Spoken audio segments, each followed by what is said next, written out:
Hello and welcome to the Ghosts and Folklore podcast. I'm Mark Rees, and on each episode I investigate a different, weird and wonderful subject, and on this episode we are going to explore the curious case of a spectral nun. A spectral nun which was haunting a family, haunting their guests, haunting the dog even, in a property in West Wales. And she was not alone. This is far from being a normal haunting. By all accounts, there were ghosts there which caused one woman to take a shotgun to bed to protect herself. And when the many investigators went looking for clues, for evidence as to what was going on, they found secret rooms, they found skeletons, they even found one holy person they believe might have been bricked up alive. But I don't want to spoil any of the surprises quite yet, and that is all coming up on this episode. Now, our tale, this real-life ghost story, or ghost stories, takes place in the parish of Monkton in what is now modern-day Pembrokeshire. And how appropriate is that? The ghost of a nun in Monkton. Now, this story comes courtesy of one of my favourite ghost hunters, if not my favourite ghost hunter. That is a man called Mr. Peter Underwood, who I have mentioned many a time on this podcast. Now, Peter Underwood, who recorded this in the 1970s, and he had it firsthand from the vicar of the old village at the time, a reverend called Tudor Evans, who lived at the Old Hall with his family. And that is where our tale begins, where this real-life ghost story kicks off. So, to begin at the beginning, the scene is set at the Old Hall in Monkton. And as anyone who has read any ghost stories ever will know, if a place has got old in the title, it is a prime candidate to be haunted, and that is very much the case here, or so it would appear. The Old Hall in Monkton, which is indeed very old. So old, in fact, that it was once a part, we are told, of an ancient priory which was founded way back in 1098. So this place has seen a heck of a lot of history, lots of changes, lots of comings and goings, and in particular from a religious point of view, and we are indeed in search of a spectral nun, but from a religious point of view, some of the rooms would once have been cells for the monks to dwell in. And while describing the place, Underwood does point out, which I think is quite an important little detail, he does note that there is a large groined crypt which had a sombre atmosphere. There's a large crypt there with a sombre atmosphere. If that's not asking for ghosts, I don't know what is. Which might go some way to explaining what is going to happen next. Because in our first piece of paranormal activity at the location, Underwood records that the Reverend was repeatedly disturbed by heavy knocking upon his bedroom door at 4 o'clock every morning. Ghosts, as they say, are punctual, 4 o'clock on the dot every morning. At first, he hurried to see who was there, but as he put his foot to the floor, the knocking ceased. So it was almost as if he was being observed as well, I guess, which makes things extra creepy, because this, whatever it was, knew that when he stirred, when he rose from the bed and touched the ground, that was the time to stop knocking. So not only was there this paranormal noise, there appeared to be a paranormal set of eyes watching the Reverend's movements.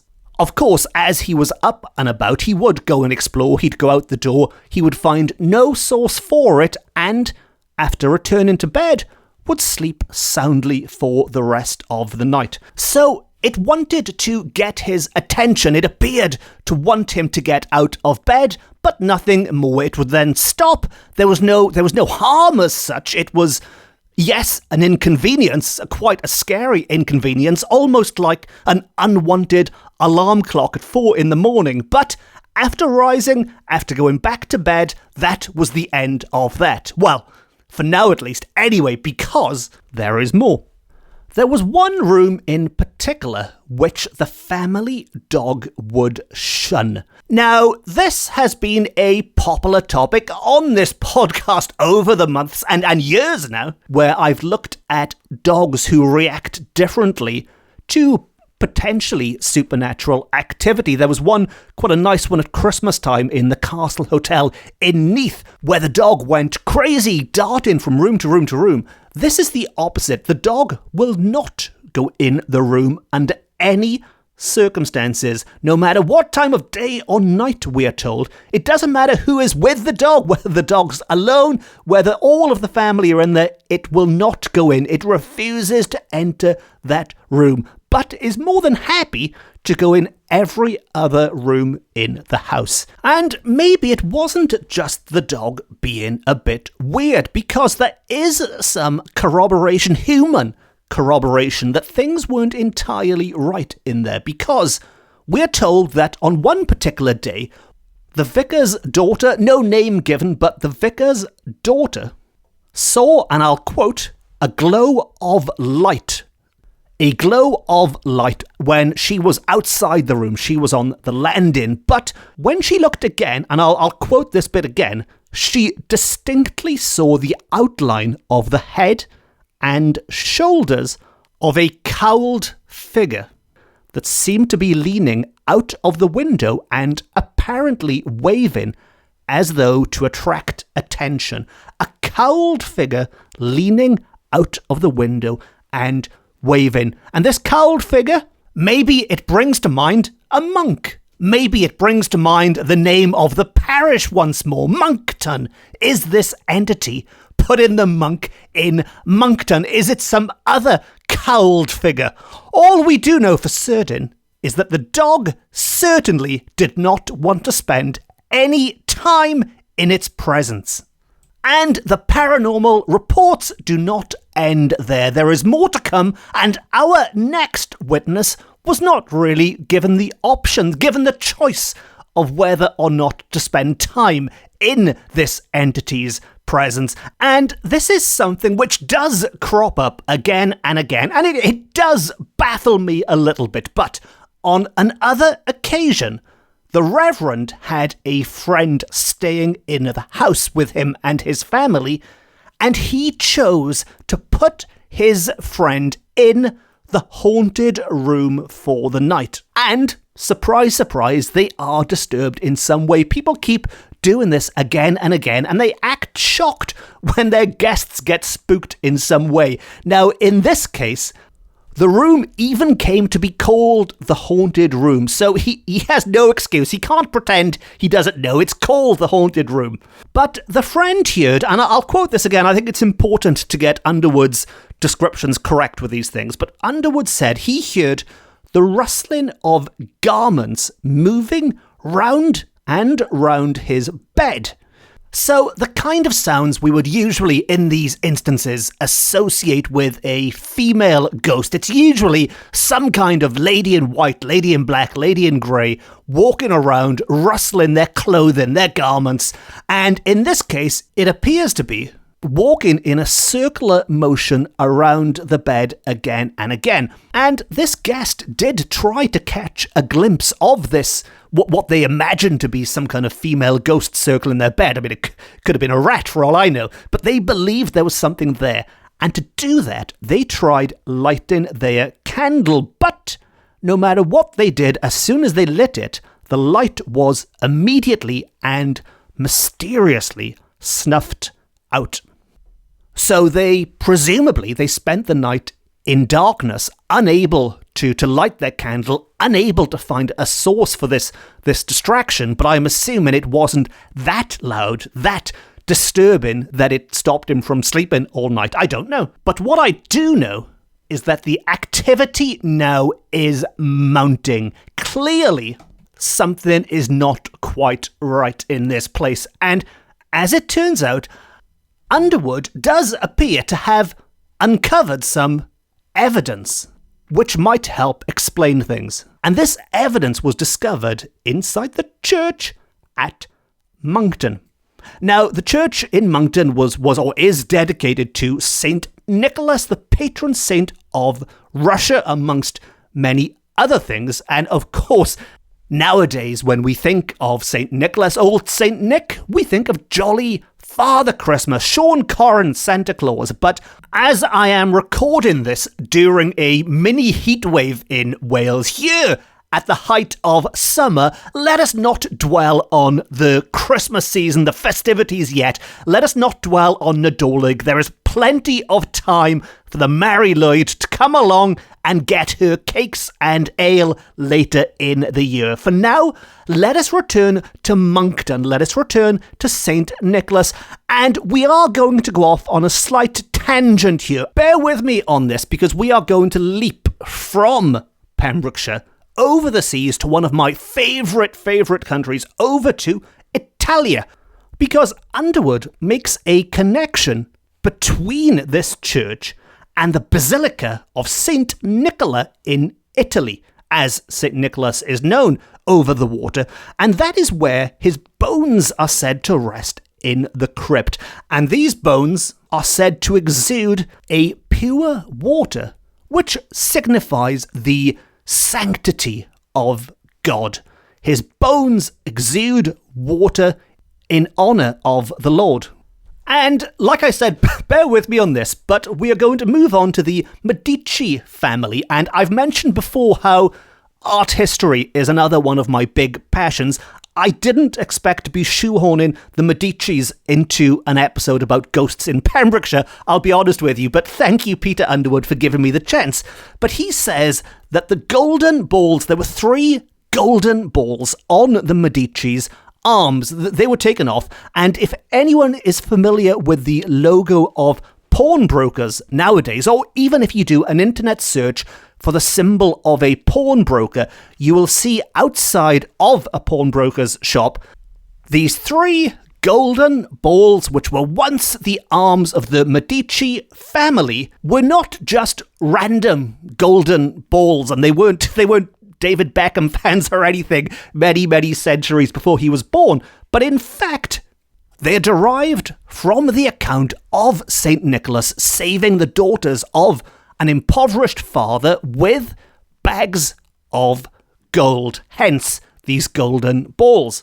Now, why am I waffling on about bones and golden balls and Father Christmas? Well, coming back to Monkton and coming back to the priest's room at the church, at St. Nicholas's church, we are told that, and once again I'm going to quote this because this is definitely something I cannot corroborate myself or in any way confirm or deny, but we are told by Peter Underwood that in this priest's room, in inverted commas, the remains of the body of a kneeling woman were found bricked up in the wall. So just to repeat that, in the priest's room in St. Nicholas Church, according to Peter Underwood, the remains of the body of a kneeling woman were found bricked up in the wall. Now, the vicar who had had all of these experiences and who had spoken to Underwood about them, and I'm very glad he did because it's thanks to him doing so that I can talk about them nowadays. Now, he had a theory, and he believed that she had been, you guessed it, a nun. So the phantom nun of the title, he believed, were these remains found bricked up in the room. And his reasoning behind this was that she had committed some sin that was so terrible, it kept her spirit earthbound. She had done something so bad, she was trapped on earth.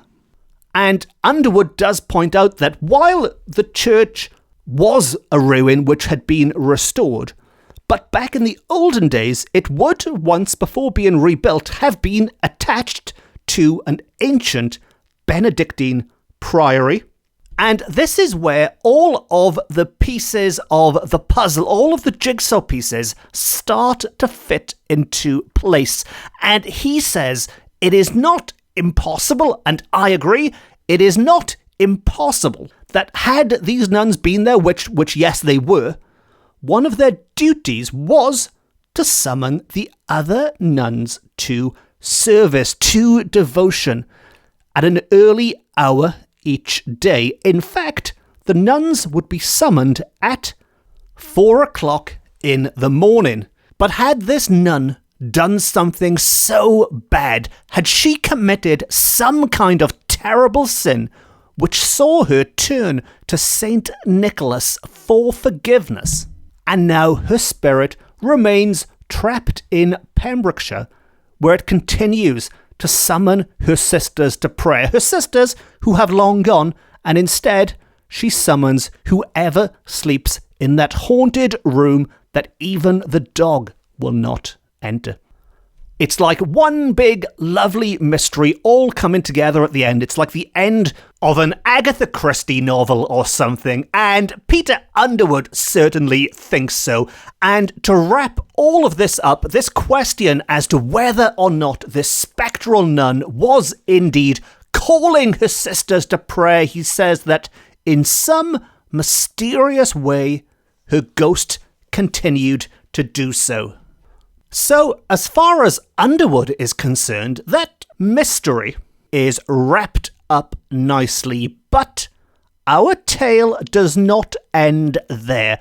Underwood's account ends there, but just before I started recording this episode, I did some quick research on the internet to check the current status, the current state of the old hall in Moncton, and I'm pleased to report that yes, it's still there. It's a Grade 1 listed building. Also, it is available as holiday accommodation. You can go and stay there, and I should stress all of the reviews are 5 stars, glowing reviews. Nobody has complained about spectral nuns or anything, so I am certain if you are thinking of booking a holiday there, you will have a lovely time and will not be disturbed. But as I was looking for any modern day accounts, I discovered a little newspaper article which references a lot of Underwood's material, but there are some little extras in it which maybe they've been discovered since, or I don't know where they've emerged from. But I think if you choose to believe these extra bits of information, it does shed a different light on the account. Now, it tells us that when the Priory Church was being restored in the late 19th century, in the Victorian times, many secrets were revealed and some gruesome discoveries were made. Yes, gruesome. And while Underwood focused on this one body, the remains of this supposed nun, in fact, masses, to quote, masses of human bones were actually found under the floor, and this complete skeleton, which Underwood tells us is a nun, others believe was a monk, and more than that, the position they were found in while the nun was thought to be praying for her sins suggests that they were interred alive. So buried alive, be it a monk, be it a nun, amongst a mess of other bones. All in all, I think they were correct to call it gruesome. It does indeed sound like a gruesome scene, and while it's also fascinating, eerie, terrifying, I imagine for those who discovered it, it was a gruesome sight to behold. But how does it add to this ghost story? What does it tell us about this spectral nun? Was she rather a spectral monk? Was she someone else entirely? Are there hundreds of potential spirits out there amongst these many bones? Maybe in the end, the answer is that some things are best left undiscovered. Some things are best left buried. And finally, this article, which I found on the website 10B Today website, but finally, it also says that the Moncton Priory farm nearby has also had sightings of a monk-like figure, which, to quote, made its presence felt like a wind rushing past. And I love this little detail where we are told that a grandmother of the narrator, so we are going back a few generations now, but the atmosphere there was so bad as a result, they would sleep with a shotgun by their side. How many ghosts make people sleep with a shotgun next to them? It's a lovely little detail to that ghost story. And as well as the atmosphere, we are told that on the farm, this supposed ghostly monk would move things around, bedclothes would be pulled off, doors would be rattled, so much that in the 1920s, the building was actually exorcised. When all else fails, when even a shotgun can't keep away the ghosts, call in the professionals, call in the exorcists or the exorcist to get the job done. And as with the church just down the road where a gruesome discovery was made, here a macabre discovery, slightly more gothic, a macabre discovery was found because a few years before, a hidden passage or room was discovered, and when the wall was knocked through, they discovered a skeleton surrounded by oyster shells. And as with our last tale, there are lots of similarities here, but as with the last tale, this skeleton was also attributed to a holy person. This skeleton, was believed to have been a monk appropriately named Oyster John. What a lovely name for a monk, Oyster John, and it was Oyster John that they were trying to exorcise, they were trying to get rid of. And we are told that afterwards, he did indeed calm down a little bit, but not entirely. He still wandered about, but maybe he cut out the banging and the pulling bedclothes off and things. Maybe it was a compromise from the monk. It's like he's saying, look, I'm still here, but I won't be as bad as I was. And that is the tale of Oyster John, and that wraps up our accounts of spectral religious figures haunting Monkton in Pembrokeshire. And as mentioned, a huge thank you to Tenby Today for supplying those additional bits of information at the end there. And of course, a huge thank you to Peter Underwood, who has supplied me with hours and hours of reading pleasure. And of course, you can check out my other episodes in which we look at some of Underwood's research. The last one was a couple of months ago, episode 51 with The Golden Ghost. That's a great story, The Golden Ghost on episode 51. And I am sure there are going to be more Underwood episodes in the future. And if you don't want to miss any of them, be sure to hit the subscribe button and you will never miss an episode ever. And if you have any thoughts on those tales, maybe you're from Monkton, maybe you think it's a monk, maybe you think it's a nun, maybe you think it's both, maybe it's a nun in the church and a monk in the farm, who knows? But if you have any ideas, I'm quite easy to find online, I'm quite easy to track down on social media, and it's always lovely to hear from people. And on that note, it just leaves me to say thank you very much for listening. Diolch yn fawr iawn am gwrando. I've been Mark Rees. This has been my Ghosts and Folklore podcast. It's the best, it's the beautiful, it's the only Ghosts and Folklore podcast beaming to you from Wales to the world. Until next time, Nostar.